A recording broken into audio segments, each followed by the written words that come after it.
Audio clip number 33، اس میں انشاءاللہ عز و جل آپ سورہ بقرہ کی آیت نمبر 96 سے لے کر 98 تک کی تلاوت، ترجمہ اور تفسیر صراط الجنان سنیں گے۔ بسم اللہ الرحمن الرحیم۔ ترجمہ، اللہ کے نام سے شروع جو نہایت مہربان رحمت والا ہے۔ وَلَتَجِدَنَّهُمْ أَحْرَصَ النَّاسِ عَلَى حَيَاةٍ وَمِنَ الَّذِينَ أَشْرَكُوا يَوَدُّ أَحَدُهُمْ لَوْ يُعَمَّرُ أَلْفَ سَنَةٍ وَمَا هُوَ بِمُزَحْزِحِهِ مِنَ الْعَذَابِ أَن يُعَمَّرَ وَاللَّهُ بَصِيرٌ بِمَا يَعْمَلُونَ۔ ترجمہ، اور بے شک تم ضرور انہیں پاؤ گے کہ سب لوگوں سے زیادہ جینے کی ہوس رکھتے ہیں، اور مشرکوں میں سے ایک گروہ تمنا کرتا ہے کہ کاش اسے 1000 سال کی زندگی دے دی جائے، حالانکہ اتنی عمر کا دیا جانا بھی اسے عذاب سے دور نہ کر سکے گا، اور اللہ ان کے تمام اعمال کو خوب دیکھ رہا ہے۔ احرص الناس علی حیاۃ، لوگوں میں سب سے زیادہ جینے کی ہوس رکھتے ہیں۔ تفسیر صراط الجنان میں ہے، مشرکین کا ایک گروہ مجوسی ہے، آپس میں سلام کے موقع پر کہتے ہیں 1000 سال یعنی 1000 برس جیو۔ ان کے اس قول کے پیش نظر آیت کا خلاصہ یہ ہے کہ اے حبیب صلی اللہ تعالی علیہ وآلہ وسلم، مجوسی مشرک 1000 برس جینے کی تمنا رکھتے ہیں، اور یہودی ان سے بھی بڑھ گئے کہ انہیں جینے کی ہوس سب سے زیادہ ہے، حالانکہ اتنی عمر کا دیا جانا بھی اسے جہنم کے عذاب سے دور نہ کر سکے گا، اور اللہ تعالیٰ ان کے تمام اعمال کو خوب دیکھ رہا ہے، اور ان کا کوئی حال اللہ تعالیٰ سے چھپا ہوا نہیں۔ دنیاوی زندگی کے حریص کون؟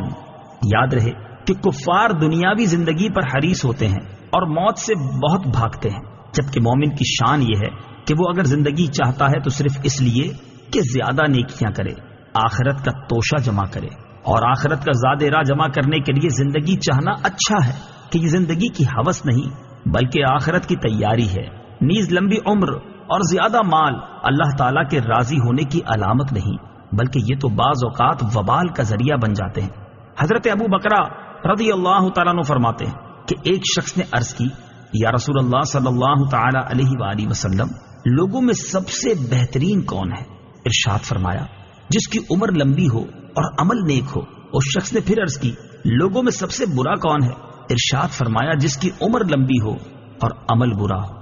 قل من كان عدوا لجبريل فإنه نزله على قلبك بإذن الله مصدقا لما بين يديه وهدى وبشرى للمؤمنين۔ ترجمہ، اے محبوب تم فرما دو، جو کوئی جبرائیل کا دشمن ہو تو ہو، پس بے شک اس نے تو تمہارے دل پر اللہ کے حکم سے یہ اتارا ہے، جو اپنے سے پہلے موجود کتابوں کی تصدیق فرمانے والا ہے، اور ایمان والوں کے لیے ہدایت اور بشارت ہے۔